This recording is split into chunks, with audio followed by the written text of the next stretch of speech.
Hello दोस्तों, इस video में हम कंपाउंड इंटरेस्ट निकालना सीखेंगे।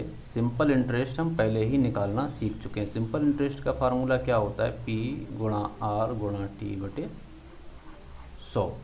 ठीक है, ये कंपाउंड इंटरेस्ट है। कंपाउंड इंटरेस्ट में हम सीधा क्या निकालते हैं? धनराशि। धनराशि मतलब मिश्र धन निकालते हैं। ठीक है, ये इसका फार्मूला क्या होता है? P 1 प्लस RY 100 की पावर n। ठीक है, P क्या है? हमारा मूलधन है। R हमारा दर होती है। T हमारा समय है। और जो n है कंपाउंड इंटरेस्ट में n जो होता है वो भी क्या होता है? समय होता है। ठीक है, अब यहाँ पर कुछ सवाल हमने लिए हैं जिसकी मदद से हम कंपाउंड इंटरेस्ट निकालना सीखेंगे और ये देखेंगे कि सिंपल इंटरेस्ट की सहायता से भी हम कंपाउंड इंटरेस्ट निकाल सकते हैं। ठीक है, हमें क्या क्या दिया हुआ है इसमें? P दिया हुआ है 10,000। 10,000 रुपये 4% वार्षिक ब्याज की दर से, दर यानी कि R बराबर 4% दर से 2 वर्षों के लिए, n कितना दे दिया?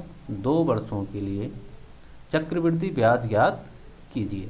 तो हम डायरेक्ट चक्रवृद्धि ब्याज तो निकाल नहीं सकते, या फिर हम डायरेक्ट चक्रवृद्धि ब्याज निकालेंगे, कंपाउंड इंटरेस्ट निकालेंगे तो हमारा जो फार्मूला है वो हो जाएगा P 1 प्लस R बटे 100 की पावर n माइनस P, यानी कि ये हमारा मिश्र धन है। ये क्या है? हमारा मिश्र धन, और उसमें से हमने मूलधन घटा दिया। यदि मिश्र धन में से हमने मूलधन घटा दिया तो हमारा क्या निकलेगा? Compound interest. इस फार्मूले को हम दूसरी तरह से भी लिख सकते हैं। जैसे P हमने यहाँ कॉमन ले लिया तो अंदर क्या बचेगा? 1 प्लस RY 100 की पावर n माइनस 1। ये हमारा फार्मूला होता है। ठीक है,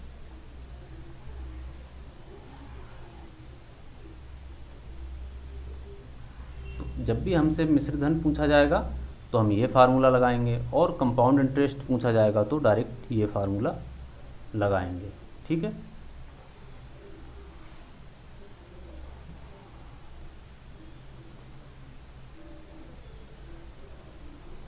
तो हमसे क्या पूछा है? Compound interest.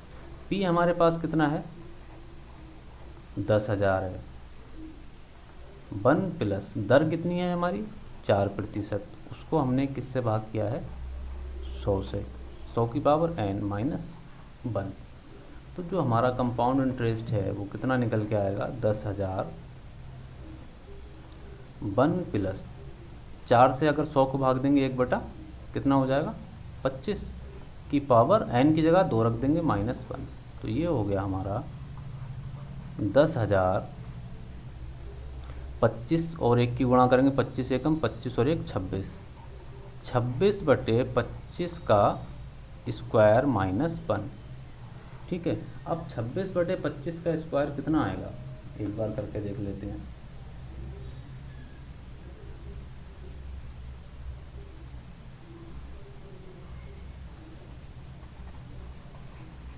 दस हजार 26 का आता है 676 और 25 का आता है 625 माइनस 1। तो ये आ जाएगा हमारा 10,676 माइनस 625 और बटे में आ जाएगा हमारा 625। ठीक है, 676 में से अगर हम 625 घटाएंगे तब हमारा आ जाएगा 51। तो ये हो गया 10,000 इंटू 51 बाई 625, 625। इसकी हम गुणा कर देंगे। इसको हल करने पर जो हमारा आंसर आ रहा है वो आ रहा है 816 रुपये। ठीक है, ये हमारा कंपाउंड इंटरेस्ट था। यदि हमें कंपाउंड इंटरेस्ट नहीं आता है और हम चाहते हैं कि इसको सिंपल इंटरेस्ट से ही हल किया जाए, तब कैसे करेंगे? देखो, बहुत ही आसान है। सिंपल इंटरेस्ट पहले 1 साल का निकाल देंगे। 10,000 गुणा आर कितना है 4 गुणा टी पहले 1 साल का निकालेंगे बटे में 100 बटे में 100। 2 जीरो से 2 जीरो कट जाएंगे तो हमारा पहले साल का जो सिंपल इंटरेस्ट निकल के आया वो कितना आया 400 रुपये। अब करते क्या हैं, कंपाउंड इंटरेस्ट जब निकालते हैं तो जो ब्याज आया है हमारा वो अगले साल का क्या होगा, मूलधन हो जाएगा। अब जो हमारा नया पी निकल के जो मूलधन निकल के आया वो क्या हो गया 10,000 प्लस 400, तो ये हो जाएगा हमारा 10,400। अब हम ये पहले साल का था, अब सिंपल इंटरेस्ट हम दूसरे साल का निकाल लेंगे। तो 10,400 गुणा 4 गुणा 1 बटे 100, 2 जीरो से 2 जीरो कट जाएंगे और ये हो जाएगा 4 चौक 16, तो ये 416 आ जाएगा। तो सिंपल इंटरेस्ट जो हमारा जो कंपाउंड इंटरेस्ट निकल के आया वो क्या हो जाएगा, सिंपल इंटरेस्ट पहले साल का प्लस सिंपल इंटरेस्ट दूसरे साल का। पहले कितना निकल के आया 400 प्लस 416, तो 816 हमारा आंसर वैसे भी आ रहा था और ऐसे भी आ गया। इसमें होता क्या है, जैसे जैसे साल बढ़ते जाते हैं तो जो हमारा ब्याज है वो मूलधन में जुड़ता जाता है और उस पर भी ब्याज लगता है। इसकी वजह से कंपाउंड इंटरेस्ट सिंपल इंटरेस्ट से ज़्यादा होता है। तो दोनों मेथड बता दिए, जो आपको अच्छा लगे उससे हल कर सकते हैं। ठीक है, अब अगला सवाल देखते हैं। 4,000 पर 2 वर्ष के लिए 20% ब्याज की दर से चक्रवृद्धि ब्याज की गणना कीजिए। देखो पी हमें दिया हुआ है 4,000, ठीक है, 2 वर्ष के लिए एन कितना दिया हुआ है 2, और जो हमारा रेट है दर है वो कितना दिया हुआ है 20%। तो अभी हमने जो कंपाउंड इंटरेस्ट का फार्मूला ड्राइव किया था वो क्या था, P under root 1 plus R by 100 की power N minus 1।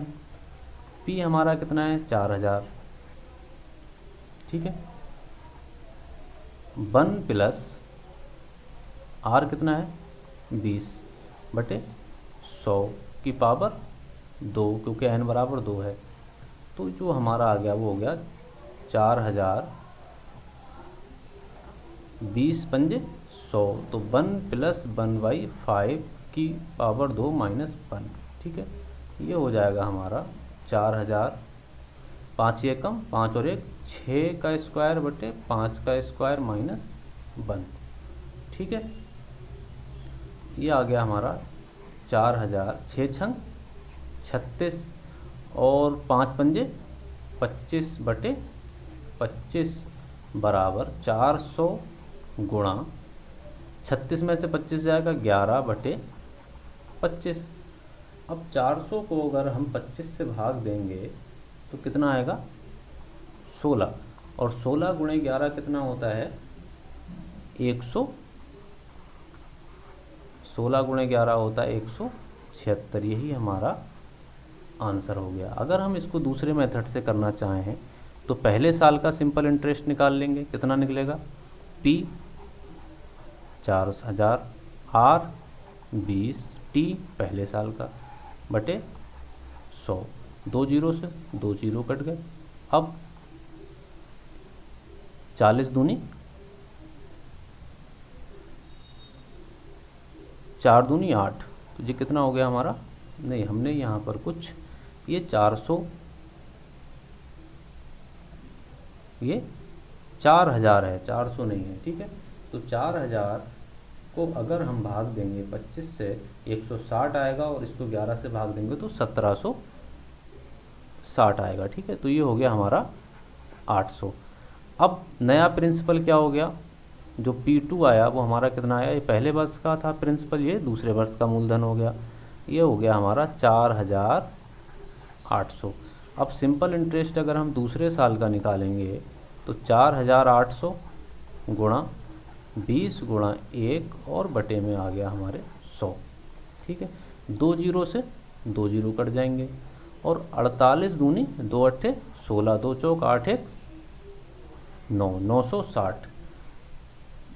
Compound interest निकालना है तो हम इन दोनों को जोड़ देंगे, 800 प्लस 960, तो कितना आएगा ये 1760 हमारा आंसर होगा। देखो यहाँ पर भी यहाँ पर भी हमारा 1760 आया और यहाँ भी 1760 आया। तो जो मेथड आपको पसंद आए उससे हल कर सकते हैं, ठीक है। अगला सवाल जो है बच्चों वो हमारा ये है, 20% प्रति वर्ष की दर से 3 वर्षों के लिए चक्रवृद्धि ब्याज और साधारण ब्याज का अंतर 160 रुपये है, तो मूलधन ज्ञात कीजिए। देखो आर हमारा दिया हुआ है 20%, ठीक है, और टी दिया हुआ है हमारा 3 साल, 3 ईयर्स, ठीक है। कंपाउंड इंटरेस्ट का हमारा फार्मूला होता है P1 + R/100⁴n, और सिंपल इंटरेस्ट का फार्मूला हमारा होता है, सिंपल इंटरेस्ट का जो फार्मूला होता है P × R × T/100। और इन दोनों का जो अंतर है यानी कि compound interest minus simple interest का जो अंतर है वो किसके बराबर है, 160 रुपये के, ठीक है। तो आपको क्या बताना है, P बताना है, निकल जाएगा, बहुत ही आसान है। और आंसर आपको देना है कमेंट में। बहुत इंपॉर्टेंट सवाल है, अगर ये समझ में आ गया है तो, ठीक है।